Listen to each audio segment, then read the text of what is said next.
Monsieur le préfet du département du Bouri, représentant de l'État auprès de la communauté urbaine de Douala, ici représenté, honorables membres du Parlement, autorités judiciaires de la ville de Douala, mesdames et messieurs les délégués régionaux et départementaux des ministères sectoriels du Bouri, mesdames et messieurs les adjoints maires de la ville de Douala, messieurs les sous-préfets des arrondissements de Douala, mesdames et messieurs les maires des communes de Douala, mesdames et messieurs les directeurs généraux d'entreprises publiques et privées, Leur Majesté, les autorités traditionnelles, Messieurs les présidents des ordres professionnels, Messieurs les présidents des commissions du Conseil de la communauté de Douala, Mesdames et Messieurs les responsables de l'administration publique et privée, chers conseillers de la ville, chers collaborateurs de la communauté urbaine de Douala, chers participants en vos rangs, grades et titres respectifs. C'est à la fois un immense honneur et un plaisir pour moi de m'adresser à vous en ce jour, dans cette emblématique salle des Fêtes d'Aqua, à l'occasion de la seconde ouverture de la deuxième édition des Journées d'urbanisme de Douala, que nous désignons également par l'acronyme GUD 2023, et dont les différentes articulations se dérouleront, comme il a été indiqué, du 24 octobre au 30 novembre 2023, sur le thème planification urbaine et action citoyenne. Comment construire ensemble la ville de demain. Votre présence massive dans cette salle témoigne de l'importance que revêtent les problématiques liées à l'occupation des sols en milieu urbain, particulièrement dans la ville de Douala.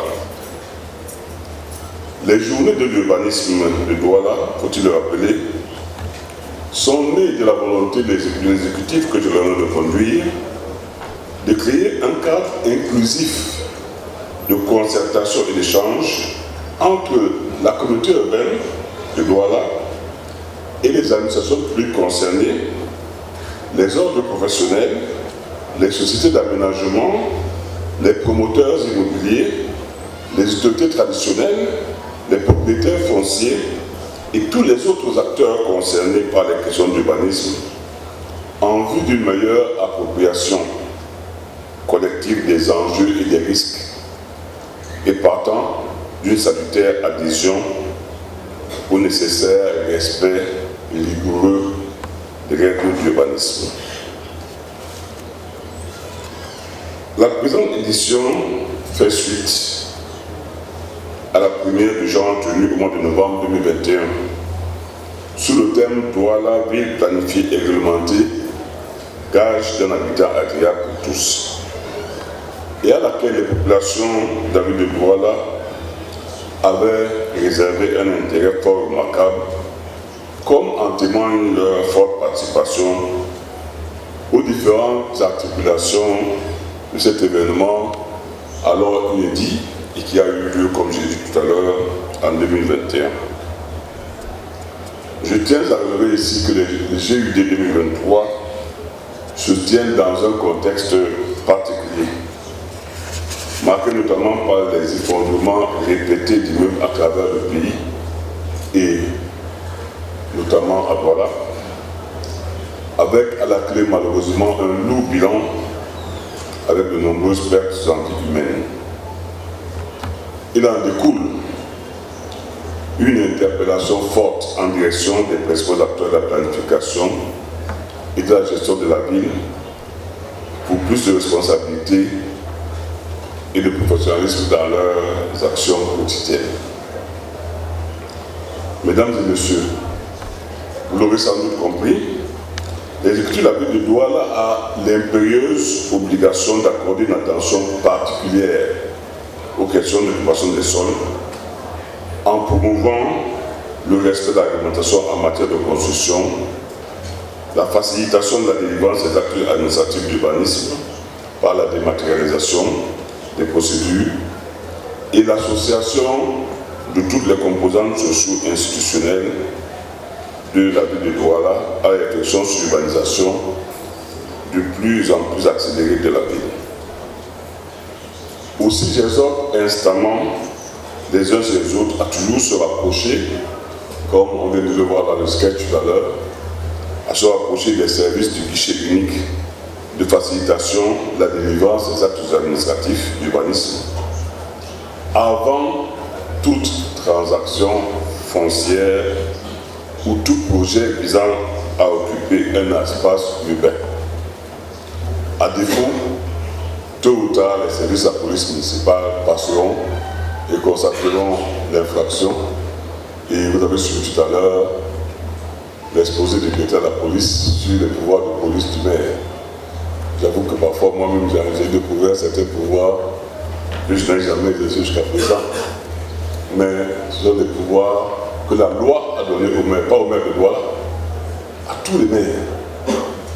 Et dans les villes, ce sont les maires des villes qui ont l'exercice de ce pouvoir. Donc nous avons été, après notamment le fondement, du même qu'on a connu à Douala, nous avons été très fortement interpellés par les autorités nationales à Yaoundé. J'ai même dû personnellement assister à une réunion présidée par le Premier ministre pour faire le point sur ce qui s'est passé et expliquer ce qui s'est passé.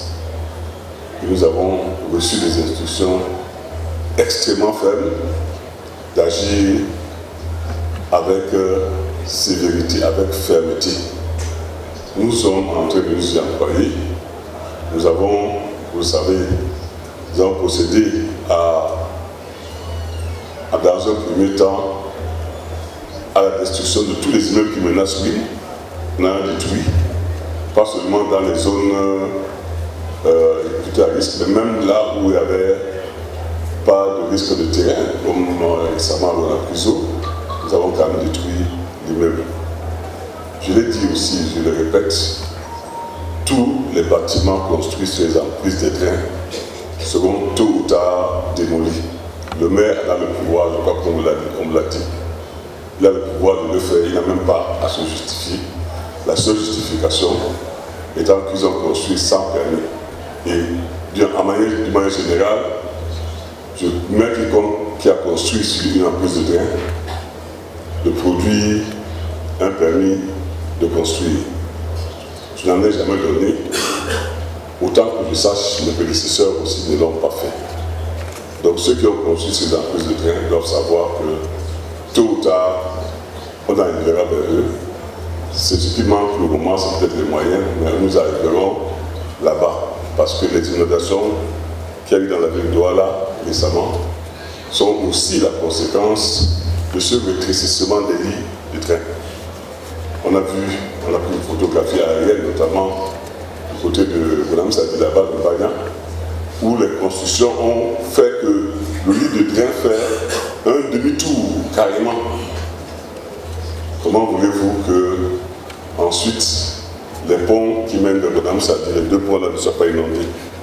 Quand les pluies sont fortes, à quelques 200 mètres des ponts, le lit fait un demi-tour. Et quand les eaux viennent fortement, elles n'ont pas le temps de faire le demi-tour. Elles traversent. Elles inondent tout ce qui est sur leur passage. Donc ceux qui ont construit là-bas, nous sommes déjà en train de les recenser. Nous avons des photographies aériennes. Je crois qu'ils auraient intérêt eux-mêmes à commencer à prendre des dispositions pour partir de là. Rien ne pourra empêcher que leur belle villa soit détruite. Je formule par ailleurs le vœu que les dynamiques et entreprenantes populations de la ville de Douala puissent saisir donc à fond l'heureuse opportunité que leur offre ces rencontres de journée d'urbanisme pour discuter avec les professionnels, présenter leurs projets et s'informer sur le devenir de leur ville. Le format adopté pour cette rencontre vous a été présenté dans le détail tout à l'heure. Il a été conçu afin de permettre à chaque participant de programmer une large palette d'activités instructives à travers les sites de l'événement. Mesdames et messieurs, je ne saurais clore mon propos sans remercier les administrations, les autres professionnels qui se sont associés à la communauté urbaine de Douala pour l'organisation de cet événement. Je salue également l'accompagnement multiforme dont nous avons pu bénéficier de la part de ces entreprises publiques et privées dans le cadre de la